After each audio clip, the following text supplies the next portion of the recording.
welcome back to part 2, if you've already came to our part 1 episode, where we're going to be talking about clickbait and campaigns and talking about the importance of misinformation, especially in the era of our campaign that we're about to go and get into with our election of 2024. So I am joined by my very good friend, Tim. Tim, if you would like to introduce yourself too as well, and then we can jump on in.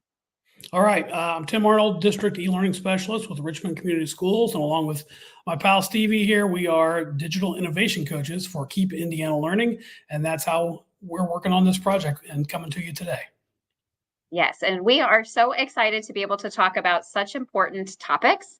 And the topic that we're going to be discussing with today is going to be the News Literacy Project. Now, if you caught our part 1, you're already going to kind of understand a little bit about what the News Lit Project is. But we're going to go a little bit more in depth about it. So I first found the News Literacy Project about 11 years ago when I started to work with my professor, Dr. Chris Leland. So if she's listening, I would feel so excited. But I was working with her very closely when we were talking about students critically reading and truly looking at a text and interrogating a text. And so we stumbled upon this amazing tool, online tool and company called the News Lit Project. And what their mission and vision is to make sure that they're spreading the correct information and teaching those skills that we know are so important for students. Because as adults, and I don't know about you, but there's been, past world pandemics where we have shown, even as adults, that it's hard to siphon through some news sources and see what's true, what's false, and how do you go about looking at the right thing. So the News Literacy Project is an amazing non-bipartisan group, non-for-profit. And what their mission and vision is just to make sure that we're spreading that information. So I got to share that with my buddy, Tim. And Tim, what was your kind of take on what News Lit Project looks like? So as a 26-year social studies teacher, I was first bothered and upset that I didn't know about this. So thank you, Stevie, for pointing me in that direction. But I was so excited. I love the bipartisan portion of it. I love that it's a not-for-profit. It checks all those boxes to be the kind of place that you can trust the sourcing and the information that they're giving you. So that was big. And the fact that it's free, that is huge. Oh my gosh, we totally didn't mention that. It's free.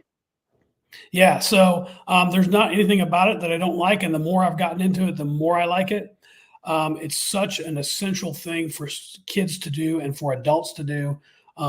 News literacy is an essential life skill now for all of us. The ability to understand that misinformation is out there and we need to know how to deal with it and that facts matter. And as a former social studies teacher, the idea that free press is the cornerstone of democracy.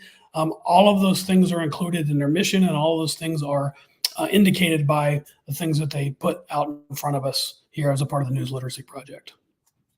Yes, there's such a great mission and vision that this company has. Now, what I also enjoy about the News Literacy Project and what's made me, I guess, I've been in education for 15 years, so I've been a long time follower, I would have to say would be the ability to reach students and be able to grasp their attention. Because as adults, we're all sitting around this conversation, probably nodding our head going, yep, that's important. Yep, that's important. These are important skills. But how do you teach them to students? And what does that look like? In our 3rd part series, we're going to talk a lot about Checkology, which is an online platform that they complete asynchronous modules. Or if you're like me and I taught 4th and 5th grade, I actually did them whole group with students.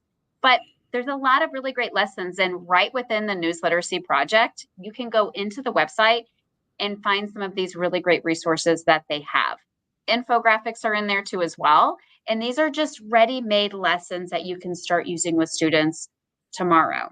And so I know when Tim and I first started to talk about this project, I don't know if anybody's heard this, but artificial intelligence is really kind of disrupting education at the moment. But whenever we were sitting back and we were listening to everything that AI has to spat out, one of the most important skills that we really have to drill into our students, especially in the era of AI, is ensuring that we're creating those critical thinkers. So, Tim, what do you think about that and how it marries with the News Literacy Project? Yeah, it marries exactly. And we're going to talk a lot more about the teachery stuff side of this when we get to our 3rd episode. So come back for that one as well in Checkology. But in this one, that's just about the News Literacy Project. On the teacher side, it's fantastic. It's going to split things into grade bands. First of all, you were talking about teaching fourth and fifth. Yes. So there's a grade band of information for fourth through sixth graders. There's another grade band 7 through 9. There's another grade band 10 through 12 plus. So it's not just K-12. It's even beyond that. But those teacher resources, I think, for me as a classroom educator like you, those are the key. And so you've got full-on lessons that are in there. You've got specific or individual classroom activities that you can pull out of there. You mentioned the infographics, which I know are, a love of yours. Posters, they include quizzes. There's even instructional support built in for all those things in that teacher resource part of the News Literacy Project. So when you're done watching us, go see the News Literacy Project, click on there and take a look at all those resources. And I know Yeah. we have some favorites, and I know there's one that you want to talk about, right? Absolutely. So to get to the website, you're going to go to newslit.org. And then that's going to just open you up into the first platform that is the News Literacy Project. So from there, you can click around where you can look at educator resources, or you can even just take a quiz yourself where you actually get to see, can you spot misinformation when you see it? And what does that look like? Which I've taken that quiz and I did not score as high as I really thought I would have. So that's definitely part of it. But my favorite, and I would have, we were asking this question with ourselves as I was like, if I had to choose one, like which one would I do? And I have really enjoyed using the infographics that they have because I realized that it was really getting my students to just sometimes teaching about reading, one of those skills. And especially as a fifth grade teacher, we had to talk about analyzing. And so when they analyze an infographic, they gain a greater understanding about what they're reading because you have those visualizations, you have those charts and diagraphs, and you have all of these different images right on your infographic there that you can start to piecemeal apart. But another reason why I love them is they're just easy to share. So there was times that even on my personal Instagram account that I would start to share some of these infographics just to be like, hey, let's just make sure that we're sanitizing our news and we're thinking about some of that lateral reading that we should probably be doing before just, believing what we hear. And I don't know, there was just, a couple of debates that we've been having lately, especially in the era of our election. And what's been really interesting is the importance of fact checking. And so, what I've liked about the last couple of different debates that they've been having lately is they are live fact checking in the moment. And I've really found that really helpful. And I think a good modeling of just what it should look like as a society with receiving information. So, Tim, what's your favorite? Yeah, I looked at a lot of parts. I love the infographics as well because I think they're really, really eye catching and easy to use and spark a lot of discussion in your classes. But for me, it was the daily do now slides. There's a whole set of slides in there that are it's bell ringer galore right there. If you're looking for a bell ringer and a way to start your class and talk about important and current issues, those daily do now slides and activities are built in and ready to go. And so you're going to get 2 or 3 or 4 different types of slides that ask students to process different types of information and test these skills that we've been teaching them as a part of the News Literacy Project. And it's built and it's there for you, and they're updated weekly. So there'll be a new set of them each week for you to use. But wow, what a great way to start class, to start conversations. And I'm thinking of it as a social studies teacher, but it wouldn't have to be. If you start your day with a homeroom or an advisory period or anything built in and ready to roll for you to have those high quality conversations with kids. Oh, I love those. And speaking of timely events, if you are not already receiving their newsletters, you should absolutely sign up because I just even today that threw up into my inbox was a misinformation dashboard election 2024.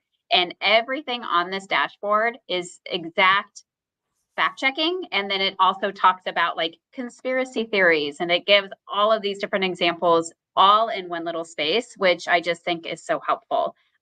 They also have a newsletter called The Sift. And The Sift is a news that it just goes through and says, here's something that you might have seen in the news. It's really similar to Rumor Guard, but it's just saying, here, let's kind of sift through our news. Let's take a look at some of the misinformation that we may be seeing out there and just taking students along that journey of saying, like, here's what our experts go through in order to fact check and what that looks like. Now, because I know we're both teachers. And so again, all of these are great ideas. Like I love seeing Rumor Guard and I love learning about the News Literacy Project. And I'm like, yeah, I'm game on. But there's a piece that seems to be missing, and that's well, how do you get students to do these thoughts? That's what's coming up next. And our third part of this 3-part webinar series is going to be all about Checkology. So stay tuned and buckle up because that's probably my favorite part. Come back and see us.